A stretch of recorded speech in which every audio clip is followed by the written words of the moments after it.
बच्चों, तो लगातार पिछले क्लासेस में हमने प्रतिभा का मूल बिंदु को लेकर कुछ बातचीत किया, राइट। और उसके बाद में ना अभिनंदनीय नारी को भी ना हमारे बातें जो है अभिनंदनीय नारी को लेकर तो वो भी हो गए हैं। तो आज की इस वीडियो क्लास में मैं आपसे बात करना चाह रही हूँ प्रतिभा का मूल बिंदु पद्य के प्रश्नोत्तरों को लेकर और साथ ही साथ अभिनंदनीय नारी कविता के प्रश्नोत्तरों को लेकर। तो यहाँ पहले हम शुरुआत करेंगे प्रतिभा का मूल बिंदु पद्य के प्रश्नोत्तर। तो यहाँ प्रस्तुत है, एक शब्द वाक्यांश में उत्तर दीजिएगा। पहला सवाल, कवि प्रतिभा से क्या पूछते हैं? कवि प्रतिभा से क्या पूछते हैं? तो जवाब है, कहाँ जन्म होता है तुम्हारा? कहाँ जन्म होता है तुम्हारा? तो ये प्रतिभा से कवि पूछते हैं।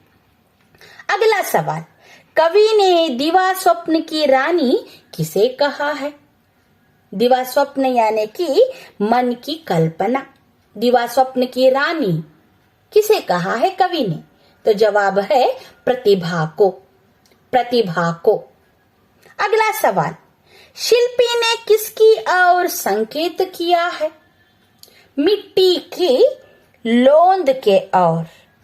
मिट्टी के लोंद की ओर। लोंद बोले तो समूह, मिट्टी का एक समूह, संग्रह। गायिका क्या कह गई? गायिका क्या कह गई? क्या तूने दिव्य स्वर की मदिरा पी है? जवाब है, क्या तूने दिव्य स्वर की मदिरा पी है? प्रतिभा कहाँ बसती है? तो जवाब है, यातना निरंतर कष्ट सहन की ताकत में प्रतिभा बसती है असी धारा वृत्त के रूप में। यातना निरंतर कष्ट सहन की ताकत में प्रतिभा बसती है असी धारा वृत्त के रूप में। प्रतिभा का मूल बिंदु कविता के कवि कौन है? जवाब है डॉक्टर प्रभाकर माचवे। तो इसके बाद में बारी है 3 अंकों के प्रश्नों को लेकर, हर एक के लिए 3-3 अंक। पहला सवाल है, कवि प्रतिभा का मूल कहाँ कहाँ ढूंढते हैं? तो जवाब है कि महलों में, या फिर गुलगुले गलीचे पर। सूना रास्ता जो है वो है गुलगुले गलीचा। गुलाब की क्यारी में, वृद्धों की चिंता में, या बच्चों की दंतहीन किलकिलारी में, मुस्कुराहट में। तो कवि प्रतिभा को ढूंढने का प्रयास करता है। कवि माचवे जी के अनुसार प्रतिभा के लक्षण लिखिए। तो प्रतिभा के लक्षण कुछ इस प्रकार आएंगे। तो इसमें आप दूसरे पद्य और तीसरे पद्य के जो विवरण हैं तो उसको उत्तर के रूप में लिख सकते हो। तो प्रतिभा के लक्षण, प्रतिभा की रहने की एक लक्षण जो है हो सकती है कवि की दिवा स्वप्न की रानी प्रतिभा का लक्षण है, या फिर मिट्टी के लोंदी में क्या है प्रतिभा का एक लक्षण मूल रह सकता है, या फिर चित्रकार के फलक वर्ण तूली में प्रतिभा रहती है, या गायिका के मधुर स्वर में।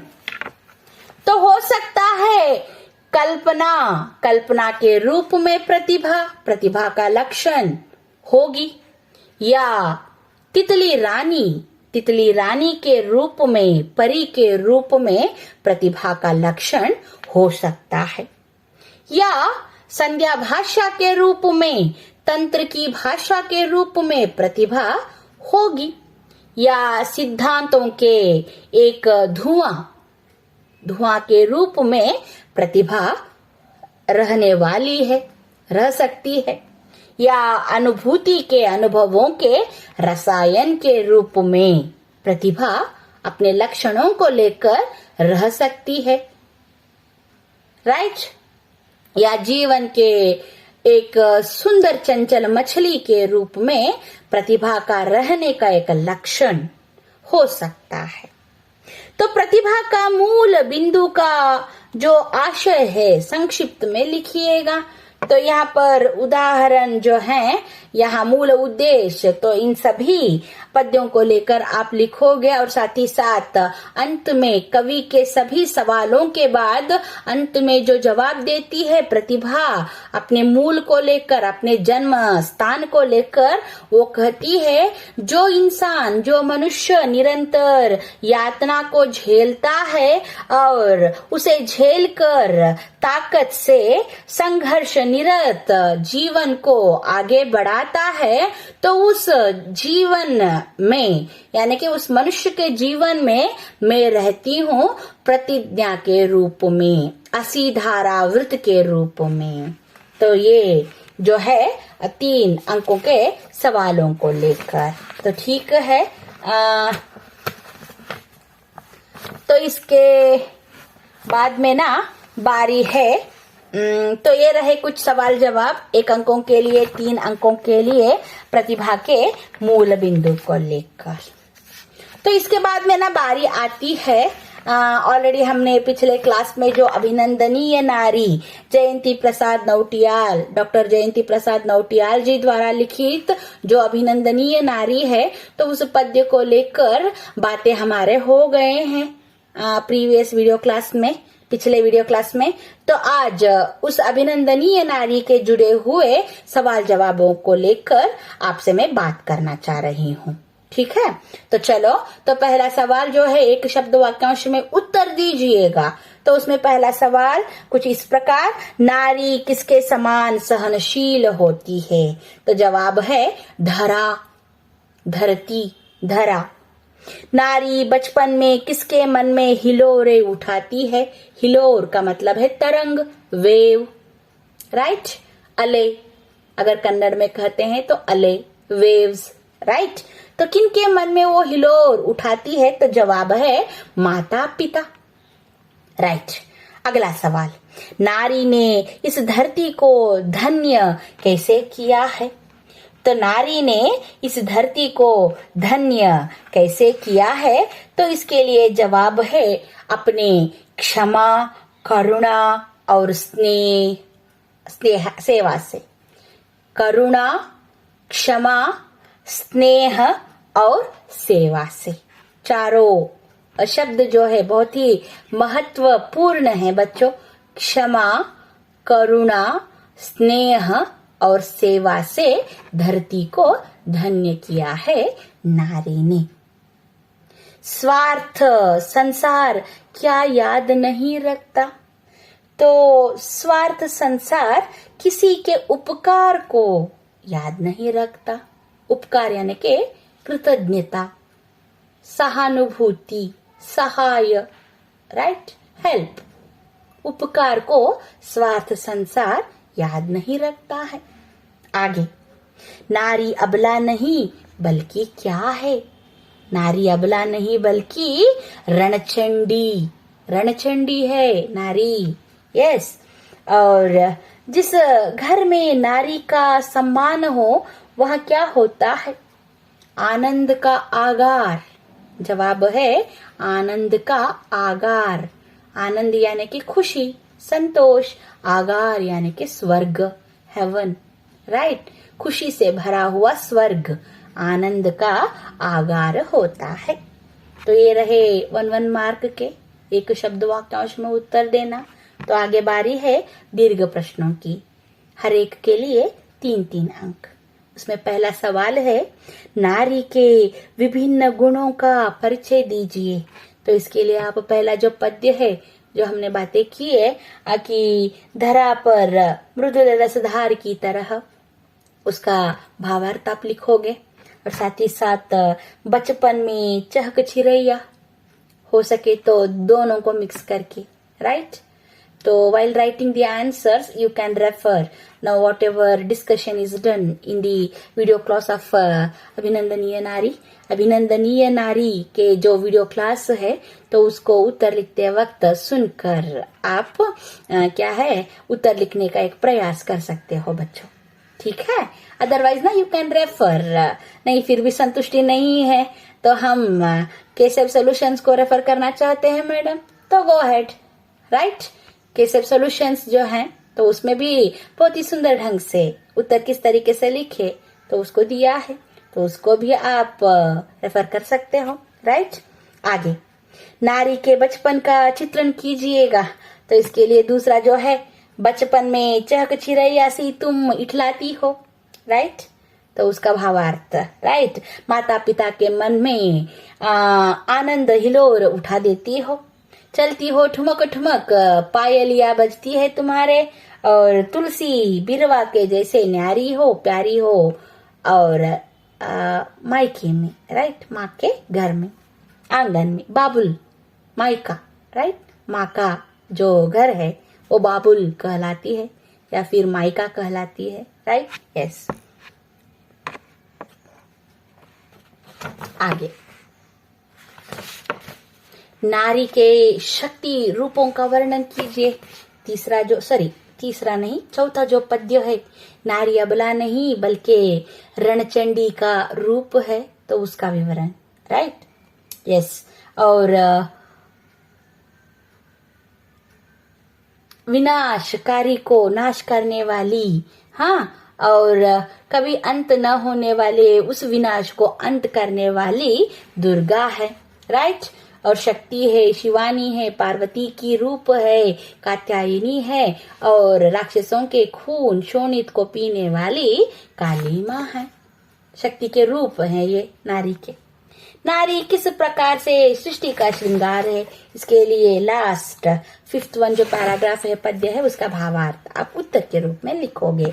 जैसे कि ना, विविध रूपों में सम्मान प्राप्त करने वाली, गौरव को लेने वाली नारी जो है, क्या है, सृष्टि की एक सुंदरता है, हाँ। और नारी अगर मनुष्य के जीवन में नहीं है तो मनुष्य का जीवन किस काम का है, राइट।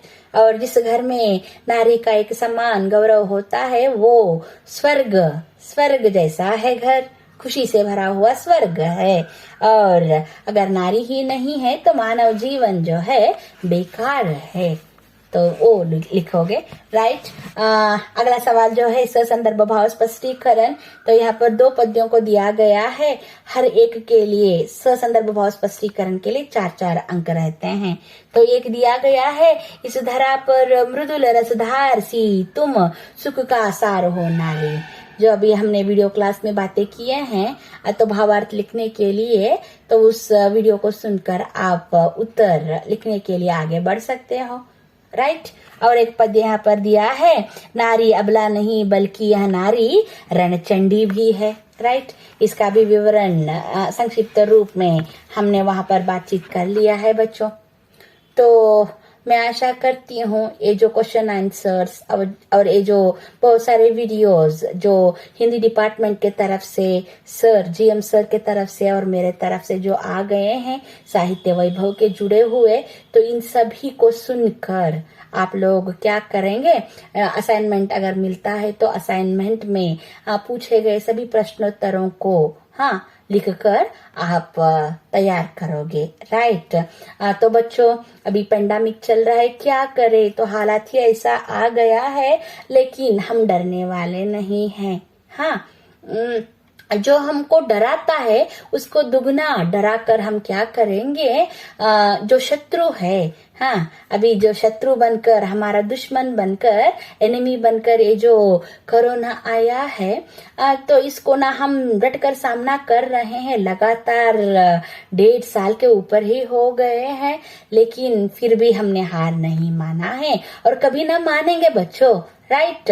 हम प्रबल हैं, ताकतवर है, तो जो कुछ भी होगा सीना थान कर हम क्या कर रहे हैं, एकजुट होकर, हाँ, इन हालातों को, इन परिस्थितियों को हम सामना कर रहे हैं। और इसकी एक मूल कारण है OMG, भगवान के कृपा से और हमारे माता पिता के आशीर्वाद से, गुरुजनों के आशीर्वाद से। तो अगर ये तीन नहीं है, गुरु, हाँ, भगवान और हमारे माता पिता अगर नहीं है तो हमारे हालात क्या हो सकते थे। तो ये तो ना हमारी सोच के परे से बाहर है। वी कांट इमेजिन, हम सोच भी नहीं सकते। तो इसीलिए ये तीन है, इन तीनों ताकतों को हम लेकर हम क्या कर रहे हैं, इस दुष्ट शक्ति को सामना कर रहे हैं।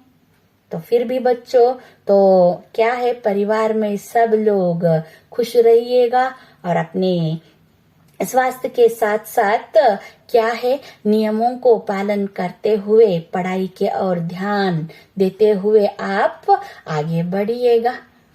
तो ठीक है। तो अगले मुलाकात में अगर कुछ जानकारियां हैं तो मेरी मुलाकात आपसे होगी। हाँ, तो आप इन भेजे गए वीडियो क्लासेस को आप लगातार देखकर क्या कीजिएगा, तो तैयारी, हाँ, और ये जो साहित्य वैभव की एक जानकारी जो है, तो हम दोनों के तरफ से जो आपको मिली है, तो इसे लेकर आप इसे यूटिलाइज कीजिएगा। तो ठीक है, मुझे अनुमति दीजिएगा। हाँ, स्वस्थ रहिए और घर में रहिए। ठीक है, धन्यवाद बच्चों।